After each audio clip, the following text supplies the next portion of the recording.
November 24, 1944, 1:47 p.m., 32,000 feet above the Japanese mainland. The sky is stretched endless and azure above the volcanic peaks of Honshu, its crystalline clarity broken only by the silver glint of 111 Boeing B-29 Superfortresses, maintaining perfect formation as they approached their target. At this altitude, the air was so thin that breath came in shallow gasps, and the temperature hovered at -40 degrees Fahrenheit. Far below, the industrial heart of Tokyo sprawled like a geometric puzzle, its factories and refineries producing the steel and fuel that sustained the Japanese war machine. The bomber crews, sealed in their pressurized cabins, could see the curvature of the Earth stretching to distant horizons, a perspective that emphasized both their isolation and their power. 1,500 miles behind them, on a captured airstrip in the Mariana Islands, the ground crews who had launched this mission were already calculating fuel consumption and weather patterns for the return journey. What they could not have anticipated was that this mission would mark the beginning of a transformation so complete that it would redefine the very nature of strategic bombing and expose the Japanese Empire to a form of aerial warfare it had neither prepared for nor imagined possible. But on this November afternoon, as the formation approached the outskirts of Tokyo, the real shock was yet to come. For the first time in the Pacific War, American long-range fighters were about to escort heavy bombers all the way from the Marianas to Japan and back, a distance that Japanese military planners had calculated to be impossible, a feat that would shatter every assumption about American industrial capability and strategic reach. The Pacific War had begun 3 years earlier, with Japanese confidence rooted in geographical reality. The vast distances of the Pacific Ocean had always been Japan's greatest natural defense, a moat thousands of miles wide that had protected the home islands from foreign invasion for over 2 centuries. Japanese military strategists had built their entire defensive doctrine around this fundamental geographical advantage, calculating that no enemy force could project power across such enormous expanses of ocean and maintain effective operations against the Japanese mainland. When Admiral Yamamoto had planned the attack on Pearl Harbor, he had done so with the understanding that American industrial might, while formidable, could not overcome the tyranny of distance. Japanese fighter aircraft, like the Mitsubishi A6M0, had been designed for exceptional range and maneuverability, reflecting a strategic philosophy that emphasized quality over quantity and the ability to operate effectively across the Pacific's vast theater of operations. The Zero could fly over 1,900 miles, an extraordinary range that had allowed Japanese pilots to achieve air superiority from Pearl Harbor to the Dutch East Indies during the early months of the war. By 1943, Japanese pilots had come to regard their technological and tactical superiority as immutable facts of aerial warfare. The Zero had proven dominant in virtually every engagement during the first 18 months of the Pacific conflict, shooting down Allied aircraft at ratios that sometimes exceeded 10-to-1. Japanese pilot training emphasized spiritual discipline and technical perfection, producing aviators who viewed themselves as the elite guardians of the Emperor's realm, capable of defending the home islands against any conceivable threat. The mathematical calculations seemed to support this confidence. Tokyo lay approximately 1,500 miles from the closest American-held territory in the Mariana Islands. For American bombers to attack Japan and return safely, they would require fighter escort for a round trip of over 3,000 miles, a distance that exceeded the range of every existing American fighter aircraft by a factor of 2 or more. Japanese intelligence officers had studied captured American aircraft and concluded that the United States lacked both the technology and the strategic vision necessary to overcome this fundamental limitation. Lieutenant Saburo Sakai, one of Japan's most experienced fighter pilots with over 60 confirmed victories, would later write in his memoir, "We believed that the Americans could build many aircraft, but that they could never match our technical excellence or our spiritual dedication. The vast Pacific was our ally, and we thought it would always protect the sacred soil of Japan from enemy bombers. Even if American aircraft could reach our shores, we were certain they would arrive alone and vulnerable, easy prey for our interceptors." But as the B-29s approached Tokyo on that November afternoon, Japanese radar operators began reporting something unprecedented. The incoming formation was not alone. Surrounding the bombers, flying in precise defensive patterns, were dozens of sleek silver fighters, unlike anything in the Japanese inventory.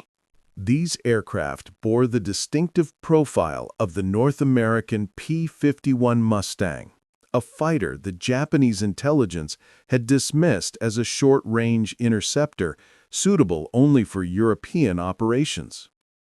The appearance of P-51s over Tokyo represented a technological and logistical achievement that challenged every assumption about American capabilities. The standard P-51D Mustang had an operational range of approximately 1,650 miles with external fuel tanks, exactly the distance required to escort bombers from the Marianas to Tokyo and back. But this capability had not emerged accidentally. It was the result of a systematic American approach to long-range warfare that combined innovative engineering with unprecedented industrial production. The development of the P-51's extraordinary range had begun 2 years earlier in the design offices of North American Aviation. Engineers had recognized that the key to long-range operations lay not just in fuel capacity, but in aerodynamic efficiency and engine optimization. The Mustang's laminar flow wing design reduced drag to levels that seemed impossible to Japanese aeronautical engineers, while its Packard-built Rolls-Royce Merlin engine provided a combination of power and fuel efficiency that exceeded anything in the Japanese inventory. But technical excellence alone could not explain the sight that Japanese pilots witnessed on November 24, 1944. The true shock lay in the numbers. As the formation approached Tokyo, Japanese interceptors counted not dozens, but hundreds of P-51s accompanying the B-29s. American factories were producing Mustangs at a rate of over 500 aircraft per month, a production volume that dwarfed the entire annual output of Japanese aircraft manufacturing. Each P-51 represented not just a technological achievement, but a manifestation of American industrial capacity operating at levels that Japanese leaders had considered impossible. Captain Yasuhiko Kuro, flying a K-84 Hayate interceptor, was among the first Japanese pilots to engage the incoming formation. His radio transmission, preserved in Japanese military archives, captured the disbelief that characterized the Japanese response. "American fighters over Tokyo! Repeat, American fighters escorting the B-29s! This cannot be possible. They have flown 1,500 miles and still have fuel to fight. How can this be?" The psychological impact on Japanese pilots proved as devastating as the tactical consequences. Men who had been trained to view themselves as the guardians of an impregnable island fortress suddenly found their fundamental assumptions about warfare completely shattered. The presence of American fighters over Tokyo meant that no target in Japan was beyond the reach of American air power, that the vast Pacific Ocean had been transformed from a protective barrier into merely another obstacle that American technology and logistics could overcome. The recurring symbol that would define this transformation was the distinctive exhaust contrail of the P-51's Merlin engine, a thin white line stretching across Japanese skies that represented the reach of American industrial democracy. Unlike the dense black smoke trails of Japanese aircraft, which burned lower-quality fuel and operated with less efficient engines, the P-51's contrails were clean and persistent, visible reminders of American technological superiority that lingered in the sky long after the aircraft had passed. For the young pilots of the Japanese Army Air Force, many of whom had never seen an enemy aircraft over their homeland, the appearance of P-51s over Tokyo represented a complete collapse of their worldview. Sergeant Koji Tanaka, a 19-year-old pilot flying his first combat mission, would later describe the experience in a letter to his family. "The Americans have brought their fighters to our sacred land. I watched their white trails cross our sky like scars, and I understood that everything we had been told about our invincibility was a lie. If they can bring fighters here, what cannot they do?"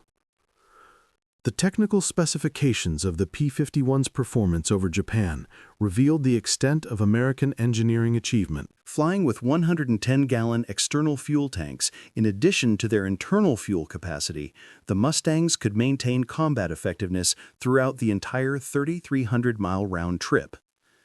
The aircraft's cruising speed of 275 miles per hour meant that it could keep pace with the B-29s while retaining sufficient fuel reserves for extended combat operations over Japanese territory.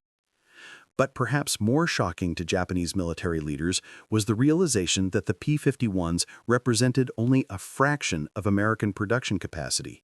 Intelligence reports indicated that the United States was simultaneously operating thousands of similar aircraft in Europe while maintaining substantial reserves for training and replacement. The same factories that had produced these long-range escorts were also manufacturing medium bombers, transport aircraft, and training planes at rates that exceeded Japan's total aircraft production by factors of 10 or more. The strategic implications became clear during subsequent missions. As P-51 escort operations continued throughout the winter of 1944-45, Japanese fighter losses mounted catastrophically, while American bomber losses declined to statistically negligible levels. The presence of long-range escorts meant that B-29 formations could maintain tight defensive formations while receiving active fighter protection throughout their entire mission profile. Japanese interceptors, forced to engage heavily defended formations protected by superior aircraft, began suffering casualties that quickly depleted the remaining pool of experienced pilots. Wing Commander Minoru Genda, one of the architects of the Pearl Harbor attack, documented the transformation in Japanese strategic thinking in his war diary. "The appearance of American fighters over our cities has demonstrated that distance is no longer our ally. Their industrial capacity has overcome geography itself. We are no longer fighting an enemy constrained by the limitations of their equipment, but a nation that has solved the fundamental problems of long-range warfare through superior engineering and unlimited production." The psychological symbolism of the P-51's contrails over Tokyo extended beyond their immediate tactical significance. For Japanese civilians who witnessed these formations, the white trails represented the visible manifestation of American power reaching into the heart of their homeland. Children who had been taught that Japan was protected by divine winds and vast oceans now watched foreign aircraft cross their skies with impunity, leaving marks that seemed to claim ownership of the very air above their cities. The transformation of Japanese pilot morale proved irreversible. Veteran pilots who had dominated Pacific skies during the early war years found themselves facing opponents who possessed not only numerical superiority, but technological advantages that made effective resistance increasingly futile. The P-51's performance over Japan demonstrated that American aircraft designers had solved problems that Japanese engineers had not even recognized, creating fighters that combined long range, high performance, and reliability in ways that challenged fundamental assumptions about aeronautical engineering. Captain Saburo Sakai, observing P-51 operations from his position as a flight instructor, wrote, "I realized that we had been fighting not just American pilots, but American industry. Every P-51 that appeared over Japan represented factories we could not bomb, resources we could not match, and a level of technical sophistication that our nation, despite all our pride and dedication, had never achieved. The white trails they left in our sky were signatures of American abundance, visible proof that they possessed everything we lacked. The logistics of P-51 escort operations revealed the depth of American organizational capabilities. Each mission required precise coordination of fuel supplies, spare parts, maintenance personnel, and weather forecasting across thousands of miles of ocean. The Marianas bases that supported these operations represented engineering achievements in their own right. With fuel storage facilities, repair depots, and supply networks that could sustain continuous long-range operations at unprecedented scales. By early 1945, the presence of P-51 escorts over Japan had become routine, transforming strategic bombing from a high-risk gamble into a systematic campaign that could be sustained indefinitely. Japanese industrial production, already strained by material shortages and labor constraints, began collapsing under the weight of continuous bombing attacks that could no longer be effectively opposed. The psychological impact on Japanese military leadership proved equally decisive, as the impossibility of defending the home islands became undeniably apparent. The white contrails of P-51 engines over Tokyo had become symbols of a larger transformation in the nature of warfare itself. The vast Pacific Ocean, which had served as Japan's primary defense for centuries, had been reduced to a logistical problem that American industry had solved through superior engineering and unlimited production capacity. The spiritual dedication and tactical excellence that Japanese pilots had cultivated could not overcome the fundamental reality of American technological and industrial supremacy. In the end, the sight of American fighters escorting bombers 1,650 miles to Tokyo represented more than a tactical innovation or technological achievement. It demonstrated the power of democratic societies to mobilize scientific knowledge, industrial capacity, and human creativity in service of strategic objectives that seemed impossible to achieve. The P-51's contrails over Japanese cities became visible manifestations of American abundance, proof that free societies possessed advantages that no amount of spiritual discipline or tactical brilliance could overcome. The young Japanese pilots who watched those white trails cross their skies were witnessing the future of warfare, a glimpse of conflicts where victory would belong not to the most dedicated or spiritually pure, but to the nations capable of translating democratic energy into technological supremacy. The impossible had become routine, and the impregnable had been rendered defenseless by the simple but overwhelming power of American industry applied to the pursuit of victory.